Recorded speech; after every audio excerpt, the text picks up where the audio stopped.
लोग कहते हैं शिव पुराण क्या देती है, आप दिल से सुनो तो सही। जब जब विपदा आएगी, कोई रोग आ गया, कोई बीमारी आ गई, कोई कष्ट आ गया, कोई तकलीफ आ गई, आपने आस्था चैनल पर कथा सुनी है, मोबाइल पर कथा सुनी है, उस कथा का अगर एक अंश भी आपको याद रह गया तो किसी के दुख में तुरंत खड़े होकर आप श्री शिवाय नमस्तुभ्यम जप तो सकते हो, खड़े होकर बता तो सकते हो कि ये उपाय कर ले तुरंत आराम लग जाएगा। तू कर तो सही, शंकर पे विश्वास रख तो सही, शंकर का नाम ले तो सही।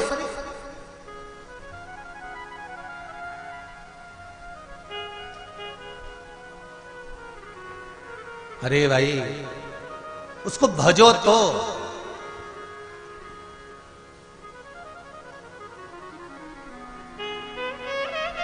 गुरुजी मेरा नाम मीना सोनी है, मैं आपकी कथा 6 महीने से सुन रही हूं। 12 जनवरी 2022 को मेरे पति को लकवा लग गया, जिससे उनका मुंह टेढ़ा हो गया, वो जमीन पर गिर पड़े। गुरुदेव शरीर बेकार हो गया, किसी काम का नहीं रहा। लकवा लगने के बाद जमीन पर गिर गए, मुख टेढ़ा हो गया। तभी 6 महीने से शिव महापुराण की कथा सुन रही थी और श्री शिवाय नमस्तुभ्यम का जाप मैंने करना प्रारंभ करा। उनका हाथ पकड़ा, 15 से 20 मिनट तक मैंने जैसा आपने कहा था सरसों के तेल का प्रयोग, वो तेल लाकर उनके शरीर पर मलना, शिव जी का श्री शिवाय नमस्तुभ्यम कहकर चालू करा। 15 से 20 मिनट तक मला। उसके बाद मेरे पति का मुख भी ठीक हो गया और खड़े भी हो गए, लकवा ठीक हो गया। ये शिव पुराण। बैठो बहन, बैठ जाइए। हर हर महादेव। ये शिव महापुराण की कथा। अभी तो लोगों को यही नहीं मालूम था कि सूर्य नारायण भगवान को जल चढ़ाते हैं तो वो जल का जो पानी निकलता है, सूर्य की किरण पड़ती है तो शरीर के रोग भी कर देती है। अब लोगों को जरा पानी चढ़ाना चालू तो करने दो। हॉस्पिटल में कोई बीपी और शुगर वाला नहीं जाएगा, सब घर में ही ठीक हो जाएगा। करो तो। नए संवत्सर से नियम बना लो, 1 बाल्टी पानी भरकर रखो, 1 तांबे का लोटा घर के पास में दरवाजे के पास रखो। घर के व्यक्ति से कह दो जब जाओ, जब जाकर जल चढ़ाकर शिव जी को जाना। सुबह उठो, सबसे पहले नहाओ, नहाने के बाद दूसरा काम बाद में, पहले 1 लोटा पानी शंकर जी को चढ़ाओ। और एक बात और ध्यान से सुन लेना, जिसको कैंसर जैसी बीमारी हो, लीवर किडनी की बीमारी हो, डायलिसिस चल रहा हो या बीपी ज्यादा ऊंचा नीचा हो रहा हो, तो रविवार के दिन जब सूर्य नारायण भगवान को अर्घ दो, रविवार के दिन जब सूर्य नारायण भगवान को अर्घ दो, और रविवार के दिन जब सूर्य नारायण भगवान को अर्घ दोगे तो उसी तांबे के लोटे को धोना मत, रख देना। और उसी तांबे के लोटे को रविवार को सूर्य को अर्घ देकर वही तांबे के लोटे में फिर पानी भर लेना, और सोमवार के दिन उसी तांबे के लोटे से शंकर जी को जाकर जल चढ़ा देना, और उस पानी को लाकर थोड़ा सा आचमन कर लेना। बीपी और शुगर लेवल में आना प्रारंभ हो जाएगा। 2-4 हफ्ते कर देखो। सूर्य नारायण भगवान को रविवार के दिन पूजा जाता है। वैसे तो नियम से रोज जल चढ़ना चाहिए, पर अगर बीपी शुगर वाले हैं, आप रोज जल चढ़ा रहे हो तो रविवार सोमवार का ध्यान कर लेना। रविवार को चढ़ाए तो सोमवार को शिव जी को चढ़ाए, उसी तांबे के लोटे से, उसी पात्र से। बस शिव आराधना में एक चीज और याद रखिए कि अहंकार मत आने दो। शिव पंचायत में 5 देव, गणेश जी, विष्णु जी, शिव जी, दुर्गा जी और सूर्य नारायण भगवान। ब्रह्मा जी क्यों नहीं बैठ पाए? क्योंकि उनको बार बार अहंकार आ जा रहा था, बार बार अभिमान आ जा रहा था।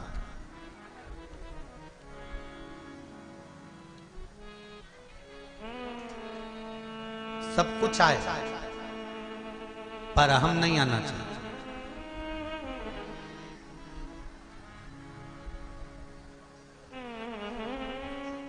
सब कुछ आए पर अहंकार नहीं आना चाहिए। धन कितना भी आए, कितनी भी सत्ता, कितना भी वैभव हो जाए, अहंकार मत आने दो। हाँ तुम समझ गए ना, बस बहुत है, ठीक है। तो बोर बोई रेडी है ना। एक काम करते हैं, 2-4-8 दिन के लिए आ जाते हैं तो हमको छत्तीसगढ़िया सिखा देंगे, ठीक है। छत्तीसगढ़िया सबले बढ़िया हो, उतनी काफी है ना, फिर कहाँ जरूरत है। ठीक है, तो इन्होंने लिखा है गुरुदेव, जिन साहू परिवार में कथा हो रही है, दिनेश जी साहू, ईश्वर जी साहू, वर्षों से रिटर्न बड़ा बाबा, वर्षों से बाबा भोलेनाथ बैजनाथ धाम झारखंड में प्रतिवर्ष सैकड़ों भक्तों को यहां से लेकर जाते हैं गुरुदेव, और शिव जी का दर्शन कराते हैं। ये बाबा की कृपा है। गुरुदेव दिनेश भाई एवं उनका परिवार शिव भक्त, शिव भक्ति के कारण यह कार्य संभव कर पाया। इन्होंने झारखंड के बैजनाथ जी का दर्शन किया होगा ना गुरुदेव, और बाबा ने कृपा करी होगी ना, इसलिए हमको लगता है कि देवादिदेव महादेव ने, शंकर ने कृपा करी है शिव महापुराण के लिए। एक बात बताएं, मां कर्माबाई के पुत्र हो आप सब, साहू परिवार को मैं धन्यवाद देना चाहूंगा। इतनी बड़ी कथा को करवाने के लिए लोग ना जाने कितना कितना चंदा इकट्ठा कर लेते हैं महाराज, पर धन्यवाद दूंगा साहू परिवार को, दिनेश जी, ईश्वर जी और आपके पूरे परिवार को। इतनी दुकानें लगी हैं पूरे गांव के अंदर, दुकानें लगी हैं भक्तों के लिए, और दुकान वाले इनके पास आकर पूछे कि हम कितना रुपया दें तुमको दुकान लगाने का। इन्होंने एक शब्द कहा कि तुम्हें जितना कमाना है कमाओ, हमको 1 रुपया नहीं चाहिए, आप तो शिव का गुणगान गाओ। दिनेश जी, कहीं जगह पर हम लोग कथा करने जाते हैं, अभी हम नाम नहीं लेंगे, छत्तीसगढ़ में भी एक कथा करी है राम जी की कृपा से, नाम क्यों लेना। एक एक छोटी दुकान हो, और केवल छत्तीसगढ़ से मतलब नहीं, हमने जहां जहां करी है मां का भी बता रहा है, छोटी दुकान भी जिनने लगाई है उनसे 4-4, 5-5 हजार रुपए लिए गए हैं, तब जाकर दुकान लगाई गई। मैं आपको नमन करता हूं आपके विश्वास को। बाबा ने कितना दिया और कितना नहीं दिया मुझे नहीं मालूम, और कितना आपके पास में और कितना नहीं है मुझे उससे भी कोई मतलब नहीं। मुझे तो शिव महापुराण करना थी, बाबा ने करवाई। और ये आदिवासी क्षेत्र है, और जिस आदिवासी क्षेत्र में शिव महापुराण की जरूरत हो और मेरे सनातनियों को जगाने की जरूरत हो, उस जगह पर तुम्हारा यह बेटा बैठा हुआ है, जब चाहो जब बुलाओ जाओ।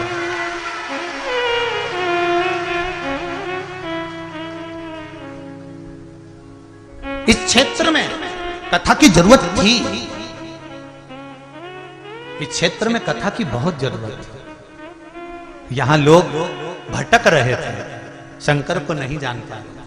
आज आप सब लोग जो आए हो ना बाहर से इस गांव में, इस गांव का आपने विकास कर दिया साहब, इस गांव को आगे बढ़ा दिया आपने। आने से मेहमान जब आते हैं ना किसी के घर में, तो घर वालों का हौसला बढ़ता है कि मेरे घर में मेरी जीजी आई, मेरे काका जी आए, मेरी बुआ जी आई, मेरे फूफा जी आए। पर जब इस हौले के कोसा गांव के अंतर्गत, हले कोसा के अंतर्गत जब आप आए हैं, तो यहां पर आने से आप लोगों ने गांव का एक एक घर का एक विश्वास बढ़ा दिया है। आप लोग विश्वास जागृत कर दिया है इस गांव के अंदर, जो ऊर्जा दी है आप लोग, बहुत बहुत धन्यवाद। दिल से कथा है।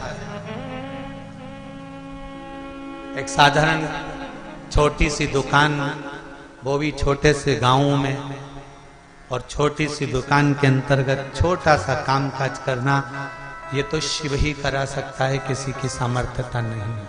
और वो जो करता है उसके सिवाय कोई नहीं कर सकता। एक पत्र कितना सुंदर आया है, कोई सिस्टर मैडम ने लिखा है,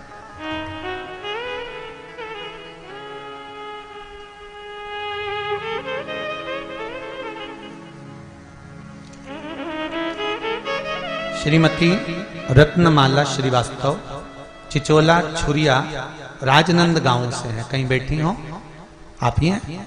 दोनों हाथ हिला दो एक बार। साथ में गुड़िया भी आपके, बधाई आपको बहुत बहुत। गुरुजी, मैं रत्नमाला श्रीवास्तव स्वास्थ्य विभाग में नर्स हूं। हालेकोसा ग्राम के नजदीक ही चिचोला में पदस्थ हूं। मेरी शादी को 9 वर्ष पूर्ण हो गए थे। सब कुछ तो भगवान ने दे दिया था, पर संतान नहीं थी गुरुदेव। सभी लोग कहना भी चालू कर दिए थे कि मैडम आप तो खुद ही रोज 4-5 डिलीवरियां कराती हैं, प्रसव कराती हैं, पर अपना इलाज खुद क्यों नहीं कर लेती है। उन्हें क्या पता था कि मेरे बच्चादानी के अंतर्गत रोग था, असामान्यता थी, आकृति नहीं थी, बच्चा नहीं हो सकता था। गुरुदेव सारे डॉक्टरों को दिखा दिया था, सबने कह दिया था कि बच्चादानी में बच्चा नहीं ठहर सकता, गर्भ नहीं ठहर सकता, संतान नहीं होगी। तब गुरुदेव पशुपति व्रत 5 सोमवार शिवजी के मंदिर जाना, जल चढ़ाना, बेलपत्र चढ़ाना, उस बेलपत्र और जल का सेवन करना, और बाबा की ऐसी कृपा हो गई गुरुदेव कि मेरे घर में संतान हो गई गुरुदेव। मैं उसको लेकर गया। बहुत बहुत बधाई आपको। बैठिए। श्री शिवाय नमस्ते। शिव कृपा। जब दुनिया ताने दे, अब शब्द कहने दो, कहे तो अब शिव का भजन तो करो, शिव का स्मरण तो करो। ब्रह्मा जी को केवल एक अहंकार था, इसलिए 5 पंचायत के सदस्यों में ब्रह्मा जी नहीं बैठ पाए।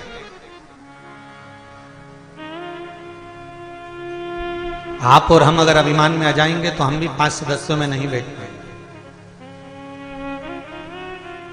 आप और हम अगर अभिमान में आ जाएंगे तो 5 सदस्य कौन है? अपने घर के ही लोग। अहंकार के चलते हमारे घर के लोगों के साथ भी हम नहीं बैठ पाएंगे।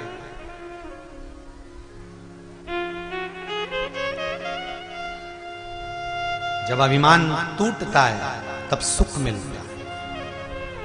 महाराज ब्रह्मा जी को अहंकार था।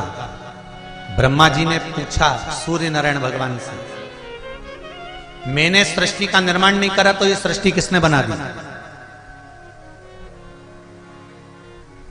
जब मैंने सृष्टि नहीं बनाई तो ये सृष्टि किसने बनाई? एक बार ब्रह्मा जी को अहंकार आ गया और ब्रह्मा जी ने कह दिया कि मैं सृष्टि का निर्माण ही नहीं करूंगा। और ब्रह्मा जी बैठ गए मौन होकर, चुप होकर, स्तुप्त होकर।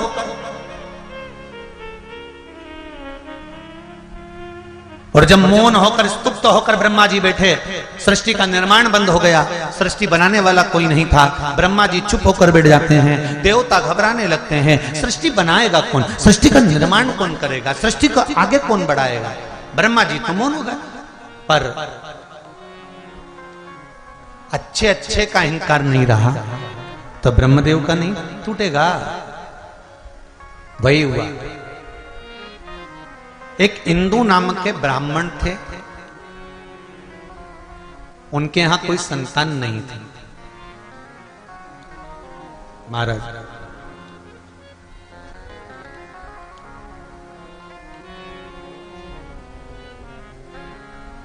ये पूर्व रचित सृष्टि का वर्णन है। इंदु नाम के ब्राह्मण के घर में औलाद नहीं, संतान नहीं।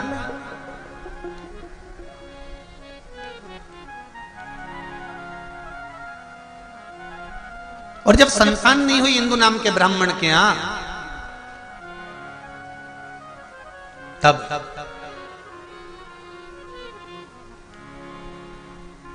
इंदु नाम के ब्राह्मण ने शंकर जी की आराधना करना प्रारंभ कर। क्या करता था इंदु ब्राह्मण? बेल के वृक्ष के नीचे जाता, शिवलिंग का निर्माण करता, पूजन करता।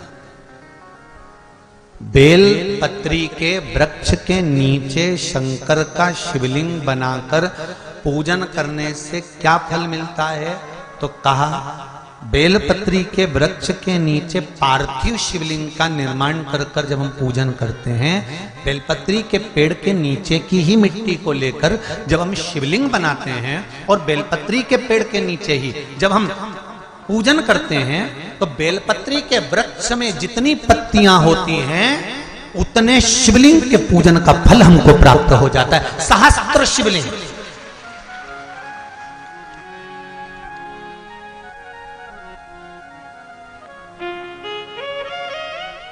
सहस्त्र शिवलिंग का फल।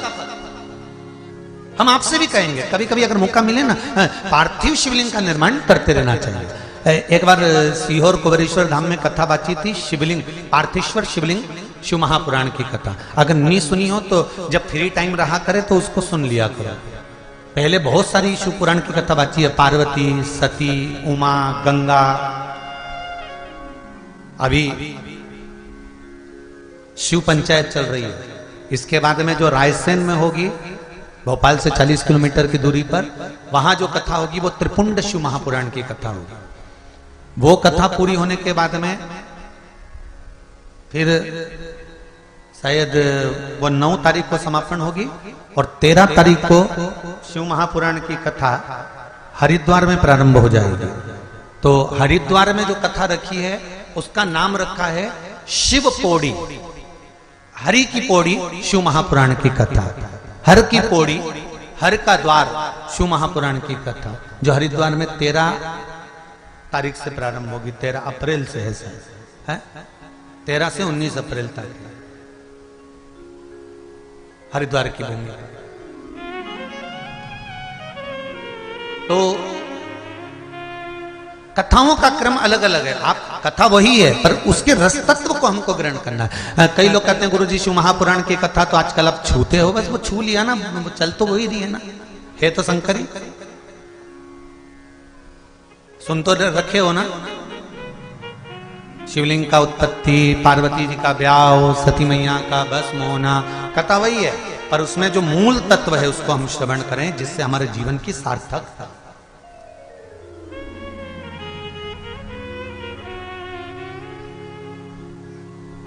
हरिद्वार में 13 अप्रैल से कथा होगी। वो ऋषिकेश रोड पर शिव कोठी है कोई, वहां उस कथा का क्रम रहेगा। हैदराबाद का कोई परिवार है वो करा रहा है। महाराज शिव कथा कह रहे हैं।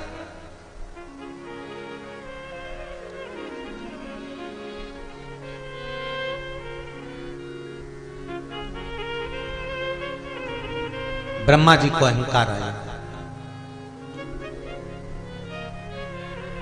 उन्होंने सृष्टि रचना का काम बंद करा। इंदु नामक ब्राह्मण ने शंकर की आराधना करी, बेलपत्री के वृक्ष के नीचे पार्थिव शिवलिंग का निर्माण करा।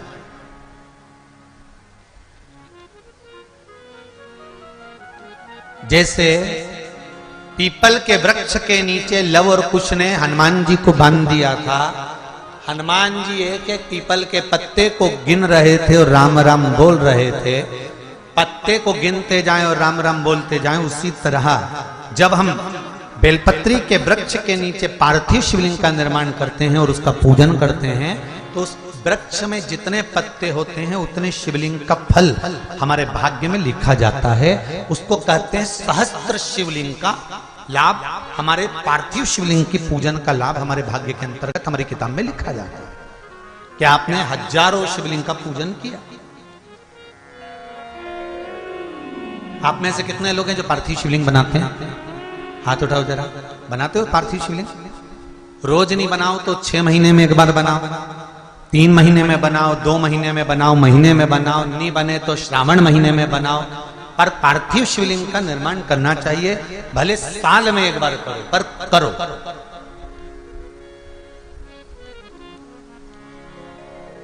जरूरी है पार्थिव शिवलिंग। महाराज इंदु नामक ब्राह्मण ने भगवान शिव की स्तुति करना प्रारंभ कर।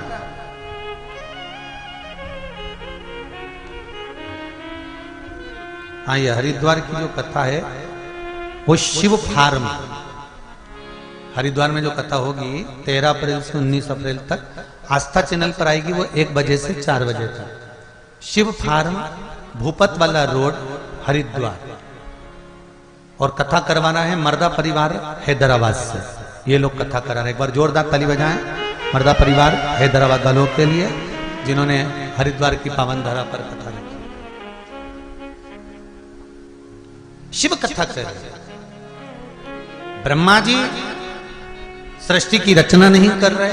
हिंदू ब्राह्मण एक लोटा जल का लेकर जाता है, बेलपत्री के वृक्ष के नीचे पार्थिव शिवलिंग का निर्माण करता है, पूजन करता है, उसका विसर्जन करता है। शिव जी प्रसन्न हो गए, मांग तुझे क्या चाहिए। पार्थिव शिवलिंग जब सांसारिक मनुष्य अपने हाथों से निर्माण करता है ना, स्वयं पार्थिव शिवलिंग का निर्माण किसी दूसरे से नहीं करवाना चाहिए। आजकल पार्थिव शिवलिंग का निर्माण नई नई डिजाइन से लोग करने लगे, ये अलग बात है, परंतु नियम पार्थिव शिवलिंग का जो नियम है, आजकल तो लोग भगवान का मुख बनाते हैं या वो अन्य स्वरूप बनाते हैं, पर पार्थिव शिवलिंग का जो निर्माण का विधान है, आप जैसा ब्रह्मा और विष्णु ने शिवलिंग प्रकट करा था, बस वैसा ही वैसा शिवलिंग भगवान शंकर का प्रकट कर लीजिए, वैसा कि वैसे ही शिवलिंग का निर्माण कर लीजिए। और शिवलिंग का निर्माण आप स्वयं अपने हाथों से करिए। क्यों? क्योंकि लिंग पुराण के अंतर्गत आता है, जब सांसारिक मनुष्य अपने हाथों से किसी ब्राह्मण के साक्षी में बैठकर स्वयं यजमान जब शिवलिंग का निर्माण करता है, तो उसके हाथ की अगर कोई रेखा बेकार भी है तो शिवलिंग को बनाते बनाते वो रेखा सुधर जाती है। और रेखा का निर्माण अगर गलत भी हो गया है तो वो सवर जाता है। बहुत अच्छे अच्छे शिवलिंग का निर्माण होता है, पर निवेदन करेगी व्यास की, आप अपने हाथों से शिवलिंग का निर्माण करिए। जब शिवलिंग थोड़ा सा आप बना दो और आपसे सही ना बने, तब जो विद्वान ब्राह्मण आपके पास में बैठे हों, कर्मकांडी ब्राह्मण बैठे हों, उनसे कहो, गुरुजी मैंने बना दिया, मेरे से जैसा बना, अब आप इसको सही कर दीजिए। फिर ब्राह्मण देवता उस शिवलिंग को श्रेष्ठ कर दे।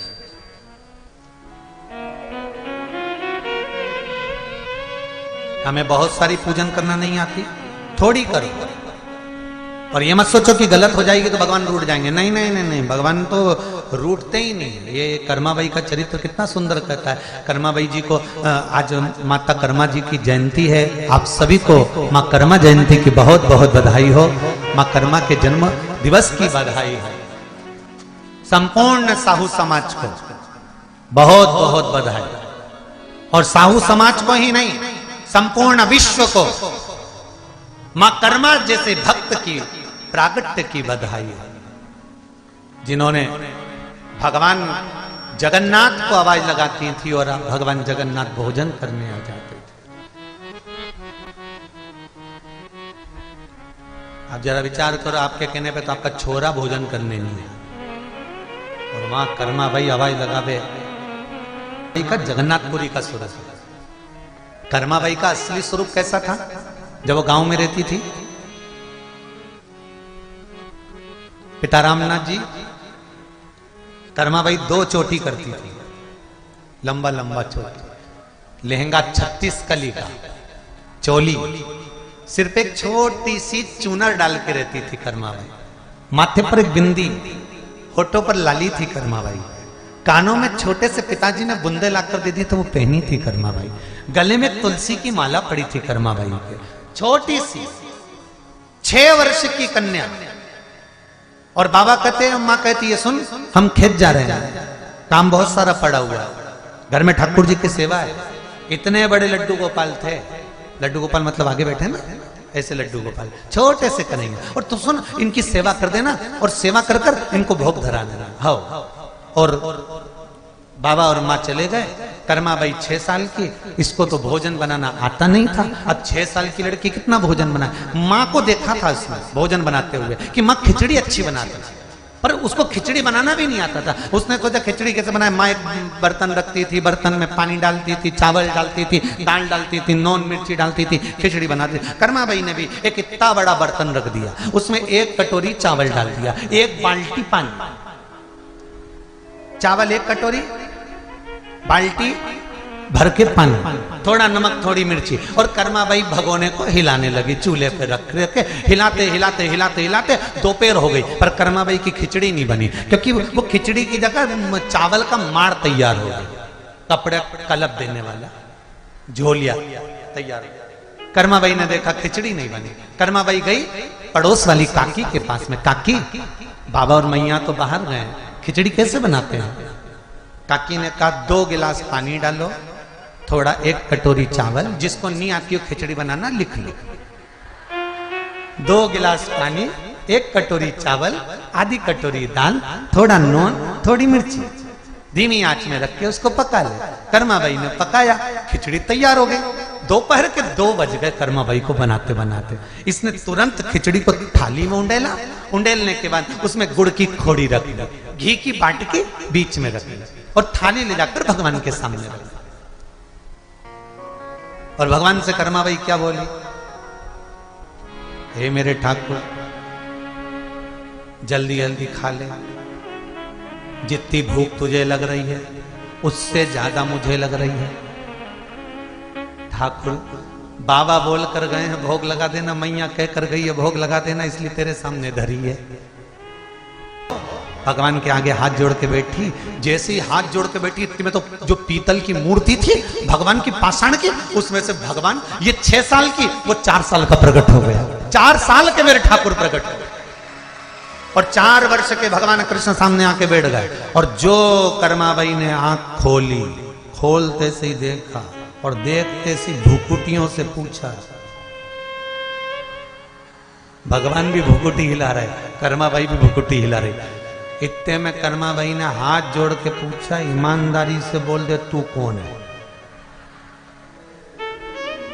भगवान बोले, कर्मा मैं तेरा द्वारकानाथ, मैं तेरा सांवरिया सेठ, मैं तेरा श्याम, मैं तेरा कृष्ण। ओहो सांवरिया सेठ, द्वारकाधीश, कृष्ण सांवरिया हो। हमारे कर्मा भगवान को देख रही है। भगवान और कर्मा जब भगवान को देखी तो कर्मा भाई ने पूछा क्यों रे, कहां से आया है? भगवान बड़े प्रेम से बोले, तूने मुझे प्रेम से बुलाया इसलिए मैं प्रेम से आया। तूने प्रेम से बुलाया ना इसलिए प्रेम से आया। कर्माबाई ने कहा कौन से गांव का रहने वाला है? भगवान बोले मैं और गांव का, मैं तो ब्रज का रहने वाला हूं। अच्छा क्या नाम है तेरा? कृष्ण। अच्छा अपने आप को कृष्ण कहता है, तेरे को शर्म नहीं आती है? भगवान बोले मेरा नाम कृष्ण है तो कृष्ण नहीं कहूंगा, काय के लिए आया है? भगवान बोले भोजन करने हम, खिचड़ी बहुत जोरदार बनी है। कर्माबाई ने कहा तूने तो खाई नहीं, तुझे कैसे मालूम कि अच्छी बनी? जब तूने खिचड़ी खाई नहीं तो तुझे कैसे मालूम? तुझे पता कैसे खिचड़ी कैसी बनी?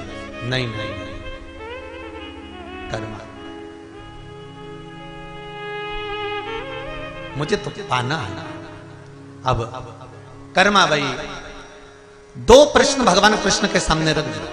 कर्माबाई ने कहा सुन, अगर तू कृष्ण है, तू ही मेरा भगवान है, तो मैं तुझसे 2 प्रश्न करूंगी, दोनों के उत्तर सही दे दे तो मैं तुझे खिचड़ी खाने दूंगी। ठीक है। कर्माबाई ने पहला प्रश्न किया, तेरे पिताजी का नाम बता। अब भगवान कृष्ण ने मन में सोचा बताओ इसको मेरे पिताजी का नाम ही नहीं मालूम।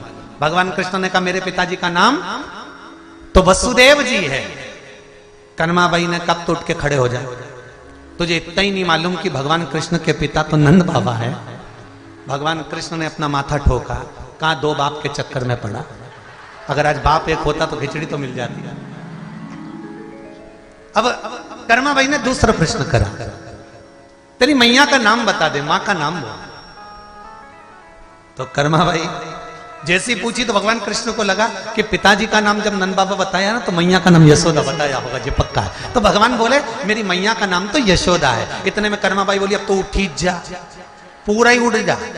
तो कर्माबाई ने पूछा वो क्यों? भगवान कृष्ण पूछे वो क्यों? कर्माबाई बोली तुझे इतना नहीं मालूम कि भगवान कृष्ण तो देवकी के जाए थे। भगवान कृष्ण ने मन में सोचा ये कौन रिश्तेदारी बताता, पिताजी बता दिए नंद बाबा, मां बता दी देव, खिचड़ी बीच में लटक गई। अब खिचड़ी का क्या करते? भगवान कहने लगे अच्छा मैं जाता हूं। कर्माबाई बोली रुक जा जीम ले। अच्छा ये कर्माबाई ने हाथ से खिचड़ी के 2 हिस्से कर दिए, इधर भी घी, इधर भी घी, इधर भी गुड़, इधर भी गुड़, ये तेरा ये मेरा, तू पहले खा ले। भगवान कहने लगे मैं खा तो लूंगा पर थोड़ा पर्दा